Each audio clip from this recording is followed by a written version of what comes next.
Well, it is undoubtedly early, but please do not go back to bed because we want you here. Just go back to sleep. Not you especially, Larry. You gotta wake up. You know the drill. You know how this works. Absolutely, yes. Hey, it's Monday, everybody. It's start of a brand new week, so let's do this. I'm Becky Hillier. I'm meteorologist Larry Rice. A little better air quality across the state today, even though you may see some smoke. We at least had a weather system that scoured it out. There's a cold front that sort of draped right across central Montana and down along the Wyoming border with a big low across the Pacific Northwest. It's going to be chilly with some lows dipping down below freezing. That's West Yellowstone at 29 Sunday morning. And I mentioned the snow. This is our computer forecast as we head into Saturday and Sunday. Again, these are not affecting the passes, but down to about 7,000 feet, you could see as much as, maybe 1.5 inches to 5 inches of snow by the time the weekend is all done. And Futurecast has basically a quiet day today, except for the winds. It'll be breezy in the south, windy in the north central areas of the state.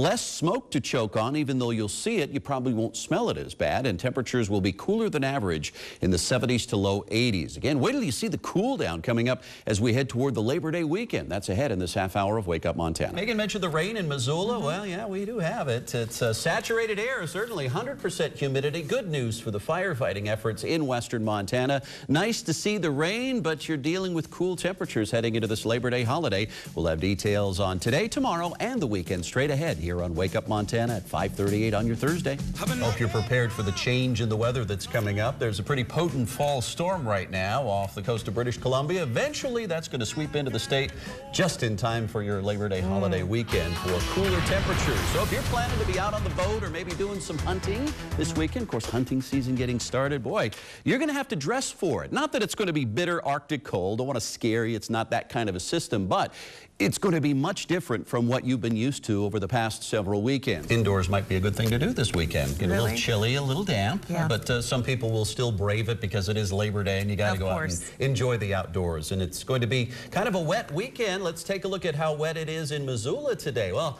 59 for the high. Good chance you'll see off and on rain showers throughout the day. Same story in Kalispell, kind of cool with chance of those showers rolling in across much of the state.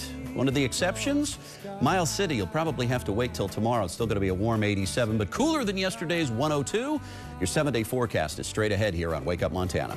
Futurecast has off and on showers for today in central and western Montana. Can't rule one out as far east as Billings or maybe Lewistown, but get a load of what's happening as we head into Saturday. Our computer model is indicating a big burst of rain and mountain snow heading into not only Friday afternoon, but watch what would happen into Saturday afternoon. I saw this and I went, wow, is this intense or what? That is very heavy rainfall and probably some really heavy snow above 8,000 feet with this, and should all taper off by the time we hit the Labor Day holiday, but it's going to be a cool weekend.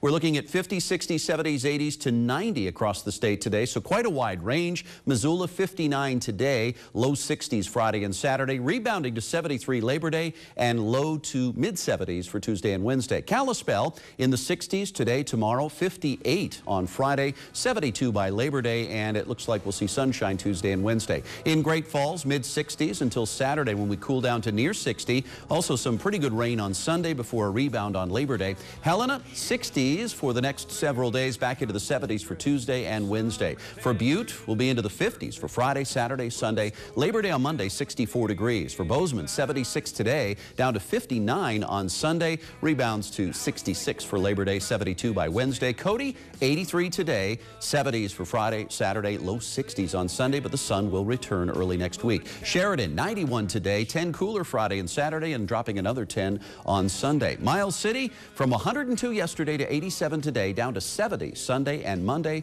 low to mid 70s Tuesday and Wednesday. And Billings 81 today, 74 Friday, about the same for Saturday. Good chance of showers the first part of Sunday, but look, Labor Day's not looking too bad with 71 degrees and low to mid 70s for Tuesday and Wednesday. So again, snow level down to about 7,000 feet this weekend. Keep that in mind if you're going to be doing some backcountry hunting or hiking this weekend.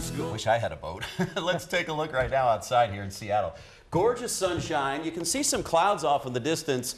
Not to worry, not our problem here. That's all to the south of us, and got a little bit of a haze out there right now. Gorgeous day here in Seattle. Let's take a look at our current conditions. 82 degrees right now. SeaTac Airport. We've got a steady barometer right now holding at 30.10, 37% humidity. That's not bad here in the Northwest at all. And a beautiful view from Lake Crescent out there on the Olympic Peninsula. Good day to be out on the water.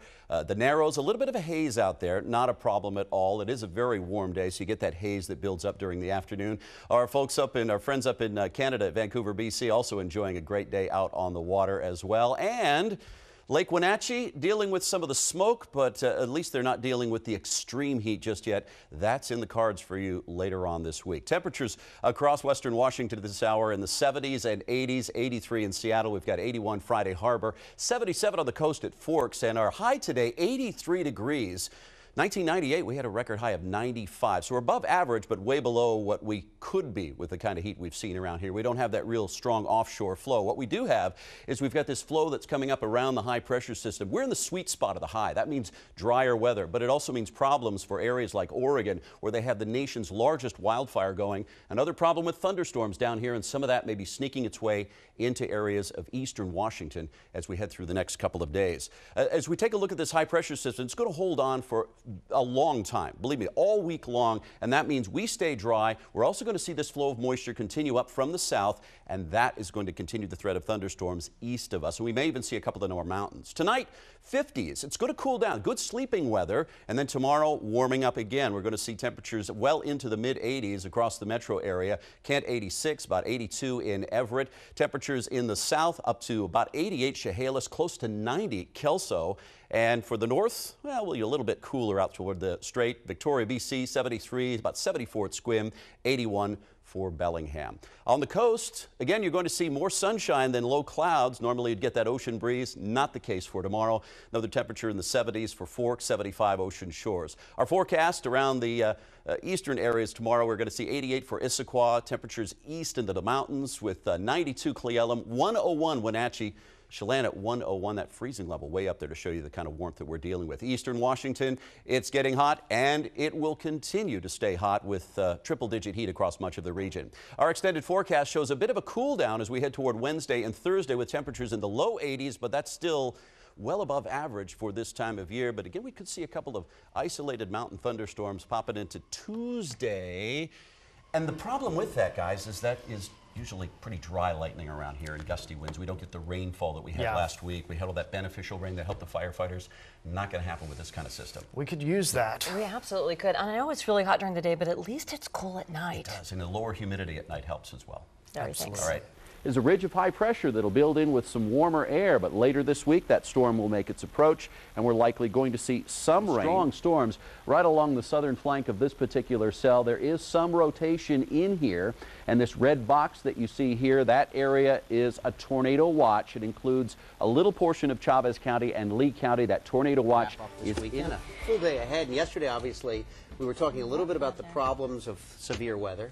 I should say Larry Rice is here today. Rob Cook somehow getting the day off, and we're glad to have you in from Albuquerque. Thank you. And the severe weather threat diminished overnight, and the concern became flooding. And there are a couple of counties right along the western edge of Minnesota that are looking at a flood watch till about noon. You're looking at dry conditions right now in the Twin Cities from our Minneapolis Skycan at the Nicollet Mall, but get ready, because rain is on the way. And right now, SkyMax is tracking the rain, and it is moving to the east, and probably sometime before 9 o'clock, this will be swinging in. In the low 60s, and then the weather that we got so used to, we're going to be back to that Wednesday, Thursday, and Friday with temperatures in the mid to upper 60s and a little bit of morning low cloudiness with mostly sunny skies in the afternoon. It is very hot out here, and it's also very hot officially at the Albuquerque Sunport.